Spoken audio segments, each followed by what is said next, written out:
Daniel Carter stared at the monitor, his tired eyes growing wide.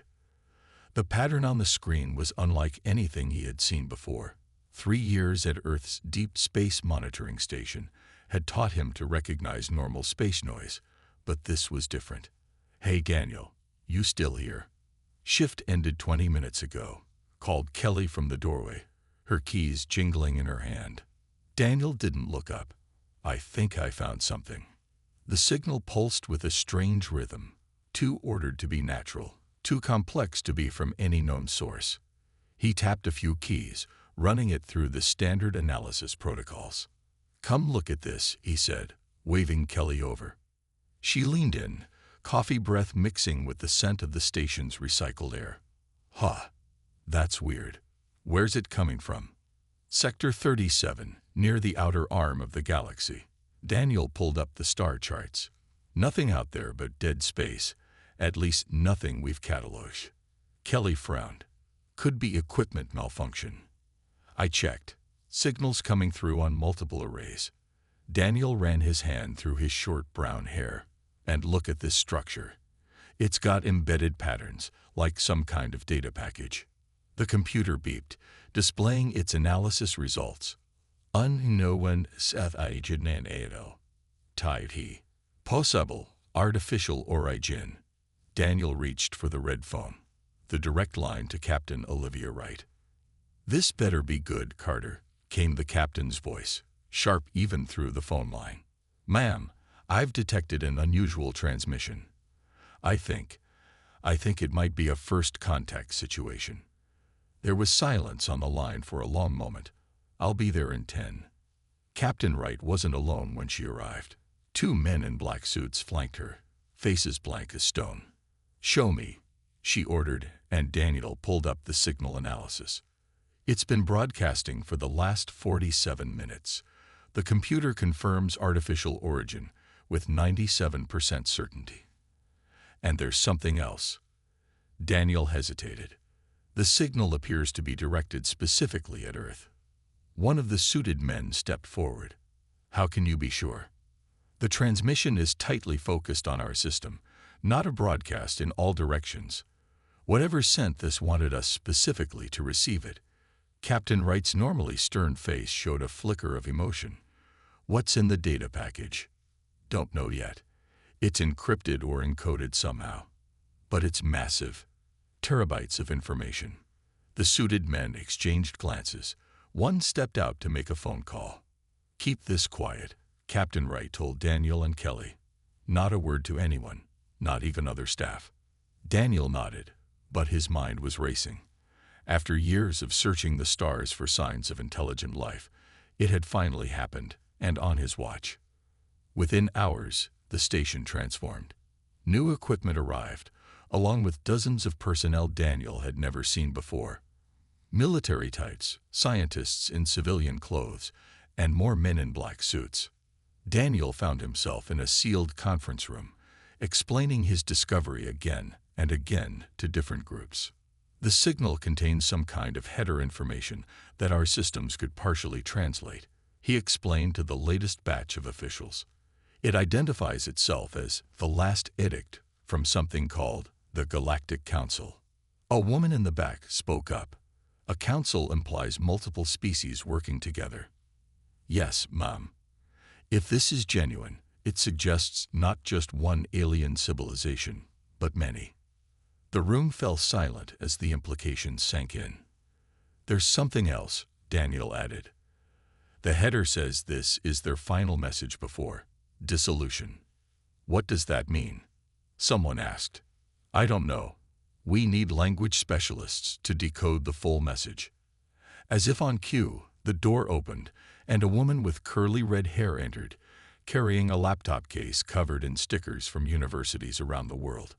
"Dr. Samantha Collins," Captain Wright announced, "the foremost expert in theoretical xenolinguistics."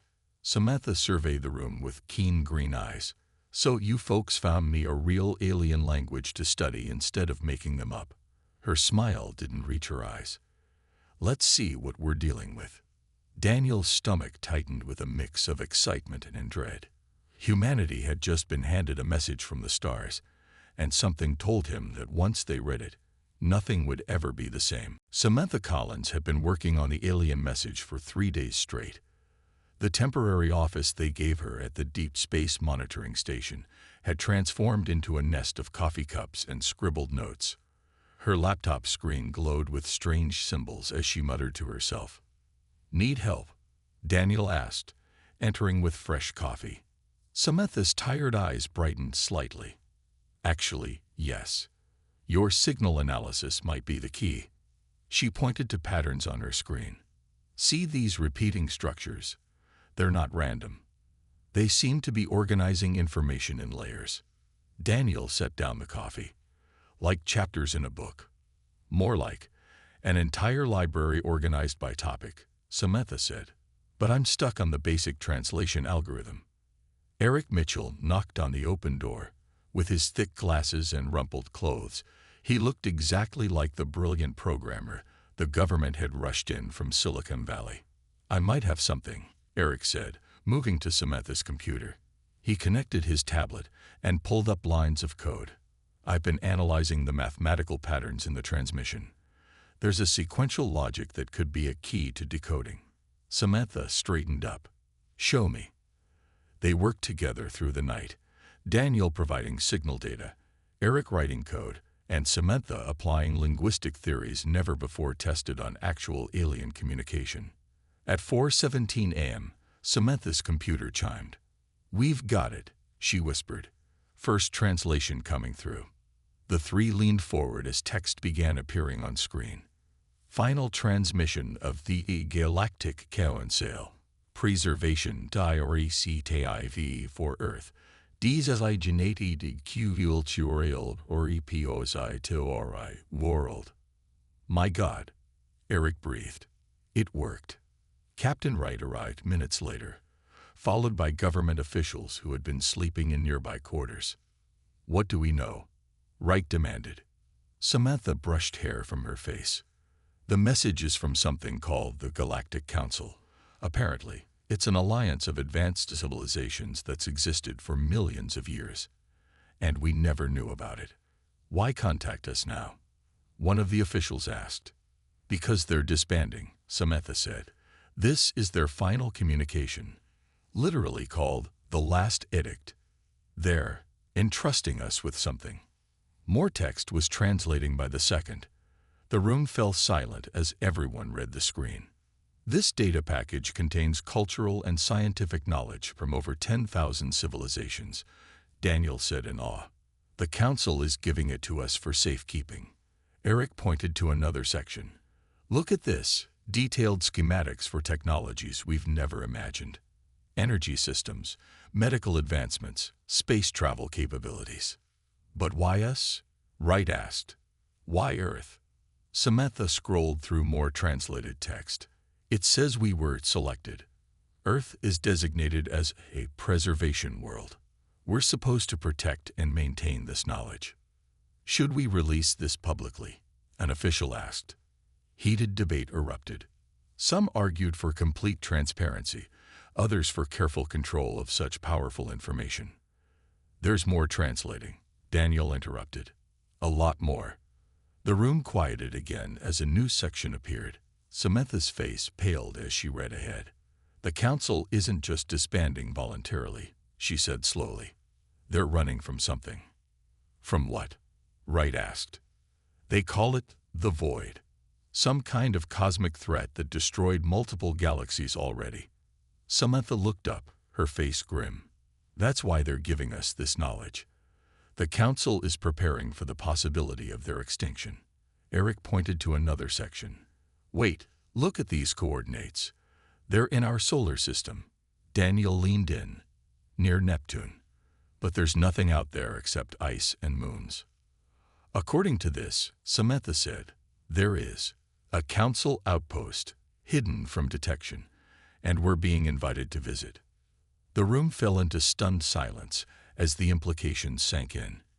Humanity had just been thrust onto a galactic stage that they never knew existed, inheritors of a legacy from dying civilizations, facing a threat they couldn't comprehend. "We need to assemble an expedition team," Wright finally said. And we need to do it fast. Samantha stood before the hastily assembled committee of world leaders and military officials. 3 weeks had passed since they began translating the last edict. What they found left everyone in the room on edge. The void is not a conventional threat, Samantha explained, clicking to the next slide. According to the council records, it's not a species or weapon. It's more like a cosmic phenomenon that consumes reality itself. Images appeared on screen. Simulations based on council data, showing entire star systems vanishing into darkness. This can't be real, said General Miller, his weathered face tight with disbelief. The math checks out, Eric said from his seat beside Samantha. The physics described here is beyond our understanding, but the equations are internally consistent. Samantha continued. The Galactic Council fought this thing for over a millennium. They lost.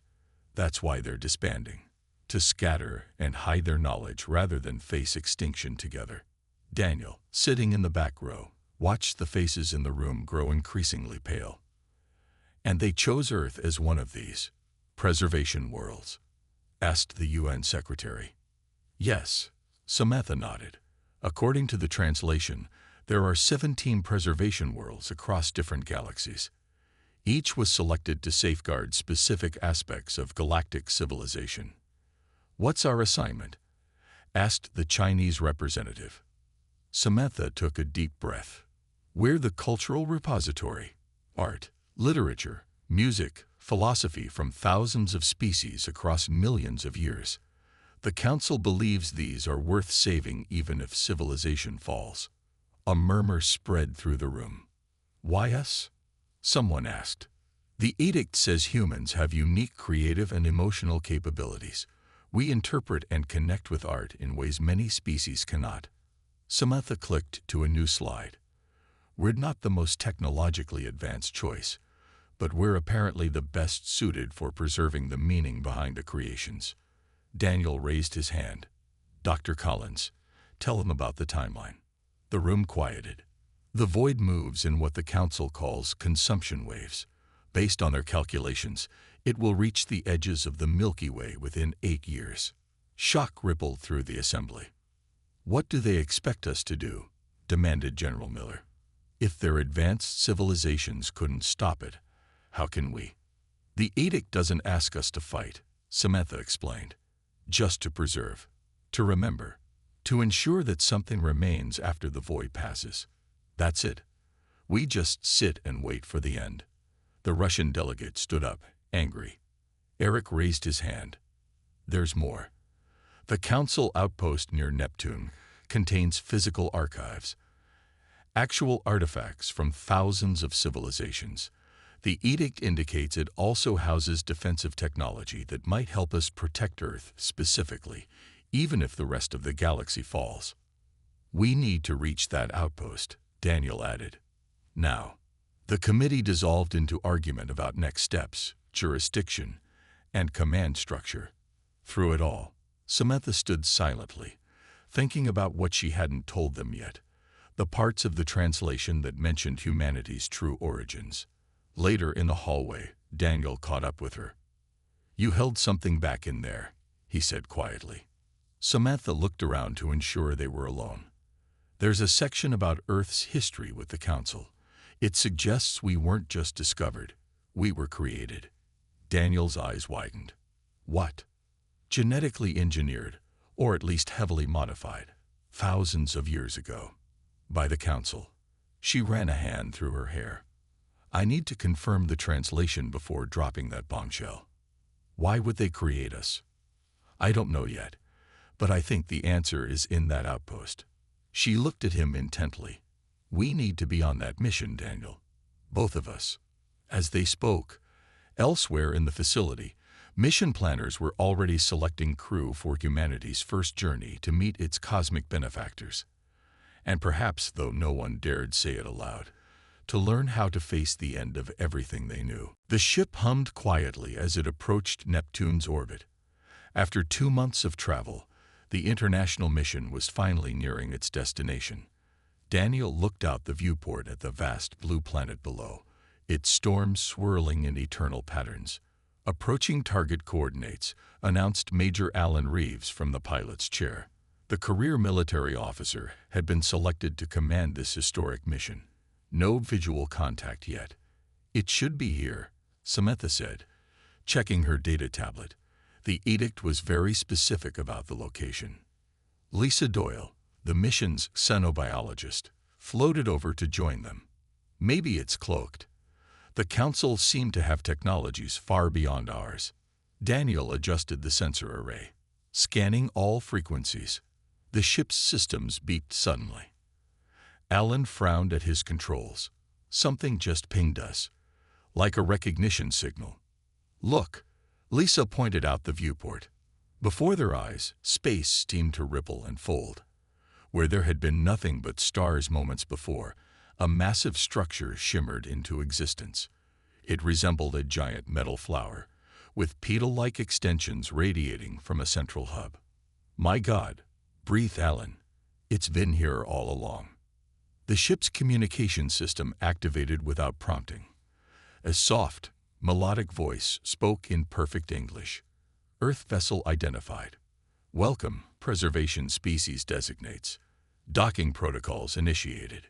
The team exchanged nervous glances as their ship was gently guided toward the station by invisible forces. Everyone remembered the plan, Alan said firmly.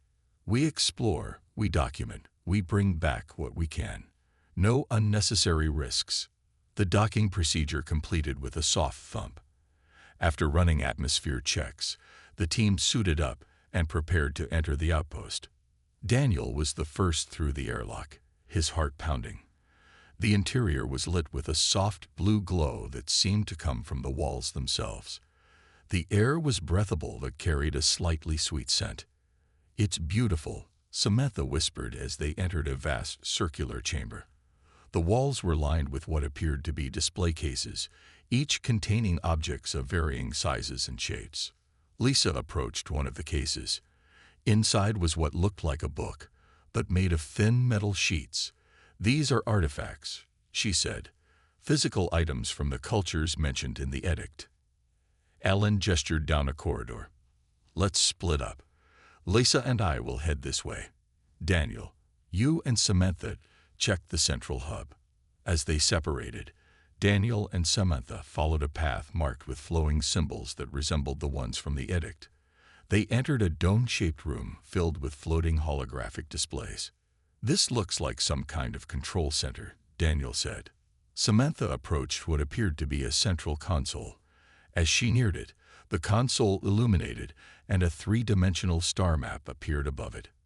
It's responding to our presence, she said, just like the edict said it would. Daniel examined the symbols on the console. I think this activates something.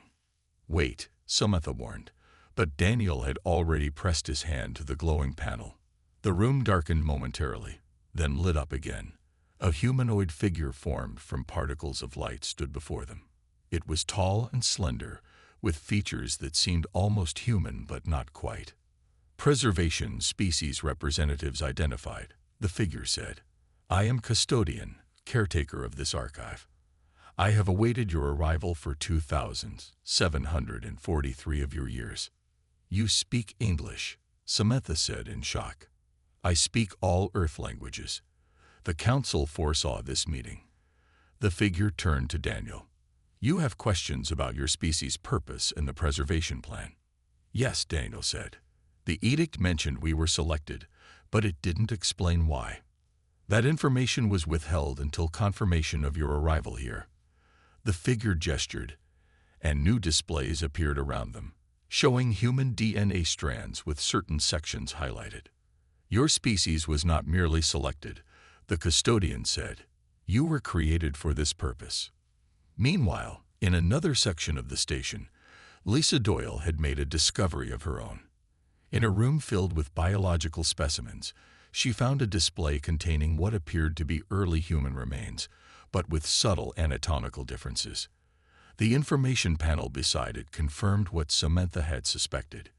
Humanity's evolution had been guided by council intervention thousands of years ago.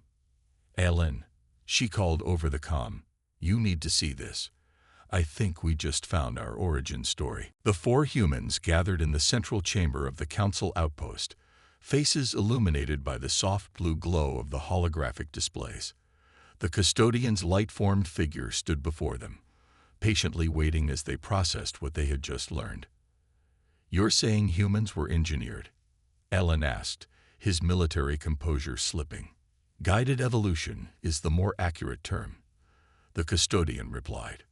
"The Council identified Earth as having potential 86,000 years ago. They introduced subtle genetic modifications to enhance specific neural structures." Lisa leaned forward, fascinated despite her shock. "What structures specifically?" The custodian created a floating image of a human brain with certain areas highlighted in gold. "These regions govern what you call imagination, emotional processing, and pattern recognition. They were enhanced to create a unique neurological architecture." "But why?" Daniel asked. "Why us?" "Because of the void," Samantha whispered, beginning to understand. The custodian nodded. "Correct. The void is not merely a physical threat. It is a consciousness antithetical to our form of existence. It does not just consume matter and energy. It erases the patterns that make up reality itself." The holographic display shifted to show galaxies being swallowed by spreading darkness. The Council discovered that certain neural patterns resist void influence. The custodian continued. "Humans possess these patterns in abundance. Your minds create connections and meanings that persist even when directly exposed to void effects." "Wait," Lisa interrupted. "You're saying our brains are somehow resistant to this thing?" "Not entirely resistant, but significantly more resilient than any known species. The Council theorized this might eventually lead to a defense mechanism, or even a counterforce." Alan's expression hardened. "How close is the void now?" "The truth." The custodian hesitated, then switched the display to show the Milky Way galaxy. A dark wave appeared at its outer edge. "The first tendrils have already entered this galaxy. Full contact will occur in approximately 8.4 Earth years." The team fell silent, the reality of the timeline hitting them with physical force. "There's something else you should know," the custodian added. "You are not alone in this fight. There are 16 other preservation worlds, each with their own specialization. Some focus on technology, others on biology or physics." "Can we contact them?" Daniel asked. "No. Communication between preservation worlds was severed intentionally. The void can trace communication signals and target connected systems. So we're on our own," Alan said grimly. "Not entirely." The custodian gestured, and part of the wall slid open to reveal a chamber filled with gleaming technology. "This archive contains defensive systems designed to protect a single planet. With proper implementation, Earth can be shielded during the initial void passage." Samantha stepped toward the technology, her eyes wide. "This is why the Council created us. Not just to remember them, but to potentially find a way to fight back where they couldn't." "The Council existed for millions of years," the custodian explained. "Many species came and went within its ranks. But in all that time, they never encountered minds quite like human minds. You see patterns where others see chaos. You find meaning in the meaningless. You create when faced with destruction. Will these defenses be enough?" Lisa asked. "They will buy time. The rest depends on what humanity does with that time." The custodian's form flickered slightly. "I must warn you, the void is aware of the Council's preservation plan. It will seek out these worlds specifically." "Why?" Daniel asked. "Because you represent what it cannot understand. The void consumes information but cannot comprehend meaning. Human consciousness creates meaning instinctively. This makes you both valuable and a threat." Alan looked at his team, determination replacing shock on his face. "We need to get this information and technology back to Earth immediately." "There is one more thing," the custodian said. "This station contains a void detection system. It will allow you to observe its approach directly. Seeing it may help you understand it. The custodian led them to another chamber. Inside was what looked like a telescope, but unlike any they had seen before. When activated, it showed the edge of the galaxy where darkness was spreading. Not just absence of light, but absence of everything, even space itself. "My God," whispered Daniel.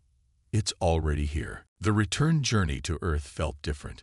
Each crew member carried not just physical artifacts and data from the Council outpost, but the weight of humanity's purpose and peril.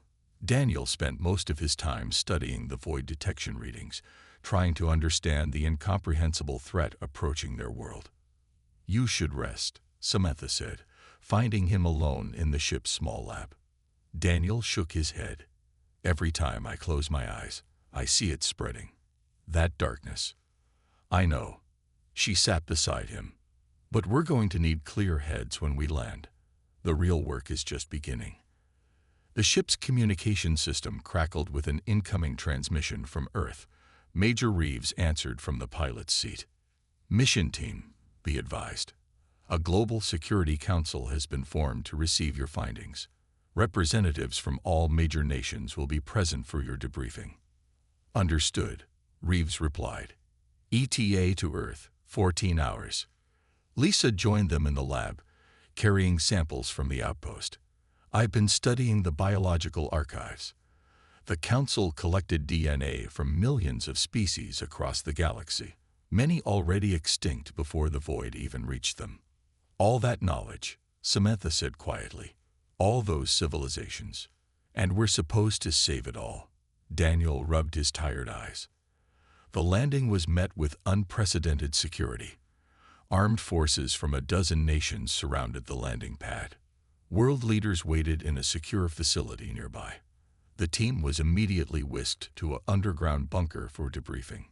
For 3 days, they explained everything. The custodian, humanity's engineered past, the approaching void, the defensive technology, and the 16 other preservation worlds. On the 4th day, the arguments began. "We should focus on evacuation," insisted one faction. "Use the Council's technology to develop ships that can take us beyond the void's reach." "There is no beyond its reach," Samantha countered. The custodian was clear. "The void will eventually consume everything unless it's stopped." "Then we fight," said military leaders. "Adapt these defenses into weapons. Or we follow the Council's plan," Daniel suggested. "They created us for a reason. Our minds work differently.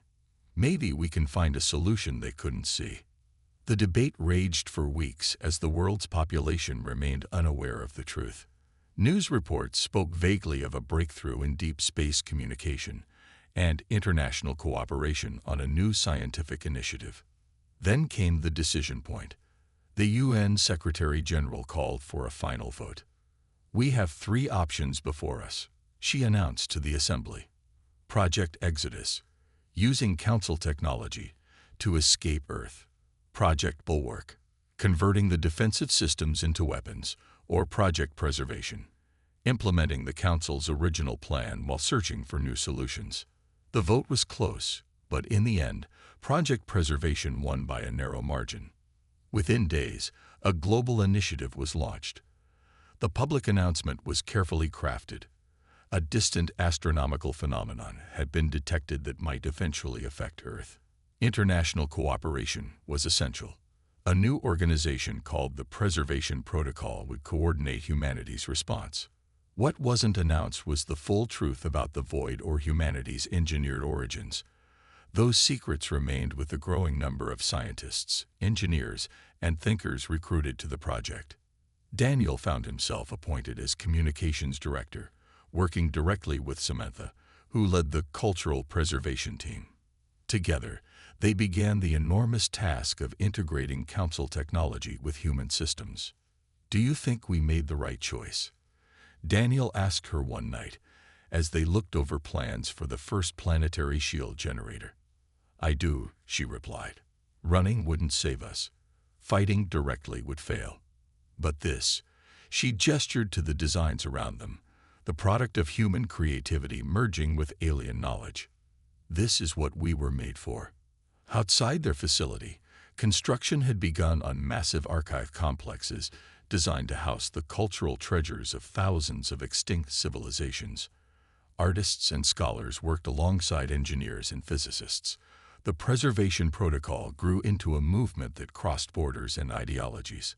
For the first time in history, humanity had a singular purpose: to survive what was coming, and perhaps to find a way to fight back against the unthinkable. 5 years had passed since the discovery of the last edict. Earth had changed.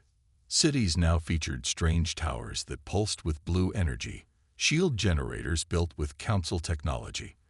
The preservation protocol had gone from secret project to global priority, though most people knew only that it protected against a cosmic threat.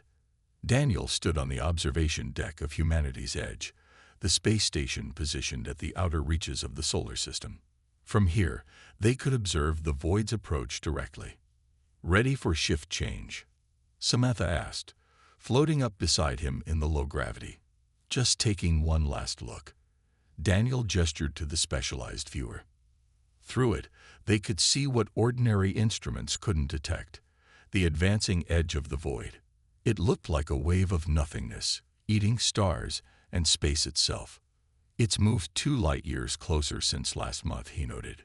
Samantha checked the readings. "The acceleration is increasing. We might have less time than we thought."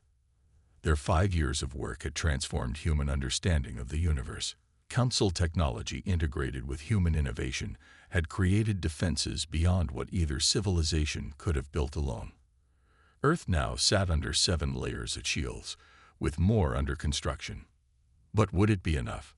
The station alert sounded. Lisa Doyle's voice came through the speakers. "Daniel, Samantha, we need you in Lab 3 immediately." They found Lisa floating excitedly by a strange device they'd constructed from council blueprints.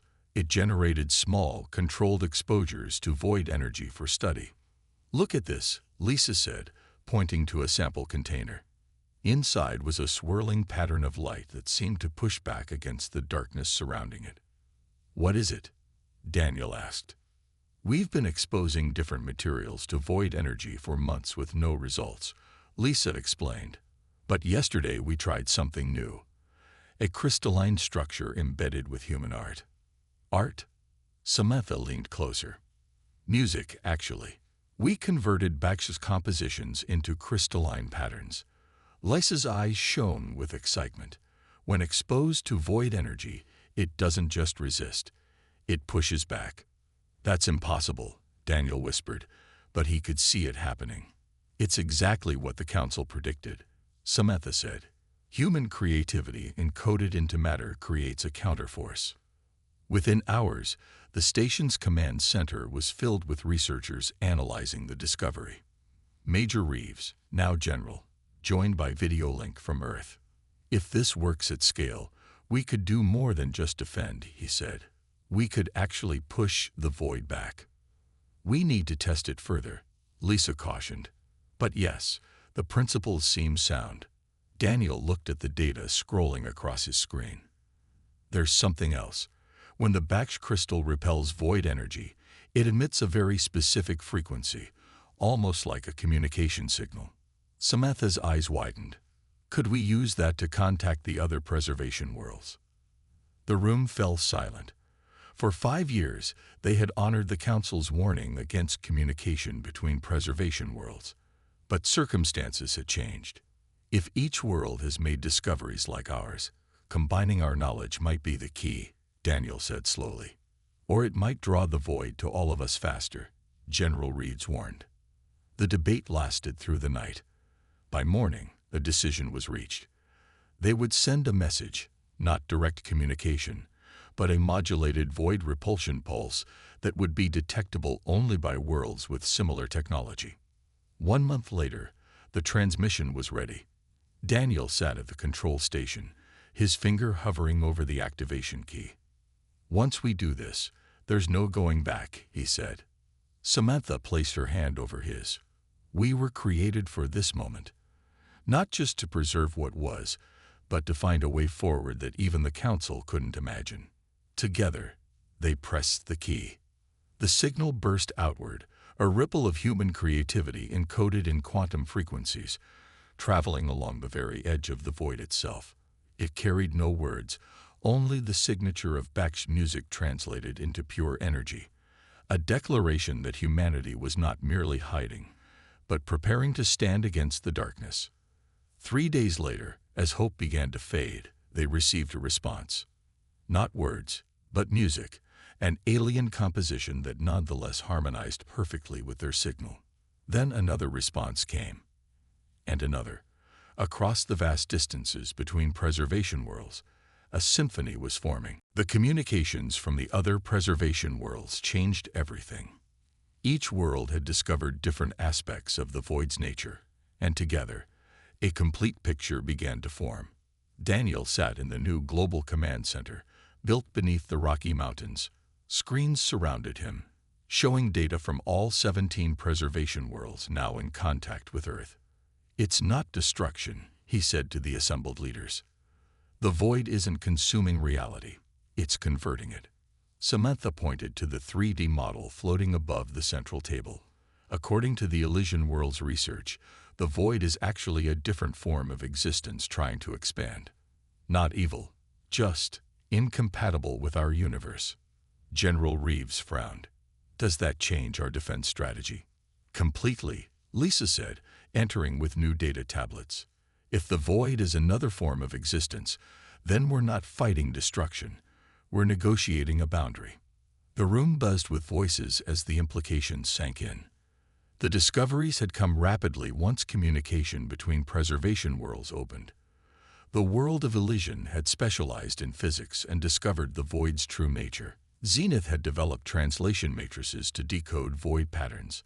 Lumina had created matter that existed partially in both states of reality. Earth's contribution had been the most surprising. Human art, encoded in quantum states, created bridges between incompatible realities.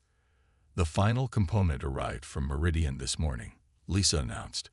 "With their bioneural interfacing technology, we can actually communicate with the void." Daniel looked at the newly constructed device in the center of the facility. It resembled a telescope merged with a musical instrument, crystals pulsing with inner light. "How soon can we attempt contact?" asked the UN secretary. "The alignment happens in 6 hours," Samantha replied. "All 17 worlds will activate their devices simultaneously." The preparation was meticulous. Each preservation world would channel their specialized knowledge through the network they now called the Harmony. Together, they would reach into the void not with weapons, but with understanding. As 0 hour approached, Daniel found himself alone with Samantha in the control room. "Did you ever imagine this when you first translated the Edict?" he asked. She shook her head. "The Council saw the void as the end. They couldn't imagine it could be something we could talk to." "Maybe that's why they made us the way they did," Daniel said. "Not just to remember them, but to see what they couldn't." The communication chambers filled with specialists from around the world. Musicians sat beside quantum physicists. Poets worked with neuroscientists. The strange hybrid of art and science that had become Earth's specialty. 2 minutes to alignment, called the system operator. Across the 17 worlds, identical countdowns were running. The Harmony would open for just 12 minutes before the cosmic alignment shifted. "Initiating contact sequence," Samantha announced. The device in the center of the room began to glow brighter. Musical tones emerged, harmonizing with mathematical precision. The screen showed similar scenes playing out on distant worlds. Then came the moment of contact. The room darkened briefly, and a strange presence filled the space. Not visible, but felt by everyone. It was as if reality itself had become aware and was now listening. Daniel stepped forward as planned. As Earth's communications director, he would speak first. "We recognize you," he said simply. "We see that you exist, and we wish to exist alongside you, not in opposition." For a long moment, there was nothing. Then patterns began forming in the air, complex, beautiful, utterly alien. The translation matrices from Zenith processed them in real time. "Not OPPOZITION, CONVRGNC," More patterns, more meaning emerging. Your exist, he and see. Fascinating. Different. We tho brujij alone. The representatives from all 17 worlds watched in awe as the impossible conversation continued. The void was not consuming the universe out of malice, but from a fundamental misunderstanding. It had never recognized other forms of consciousness as being real. As the alignment window closed, a final message formed. We will pay us. We will learn. We will find a way to coexist. The light returned to normal. The presence faded. But something had fundamentally changed in the universe. Did we just? General Reeves couldn't finish his sentence. Make peace with the end of the world. Samantha smiled. I think we just made peace with a new beginning.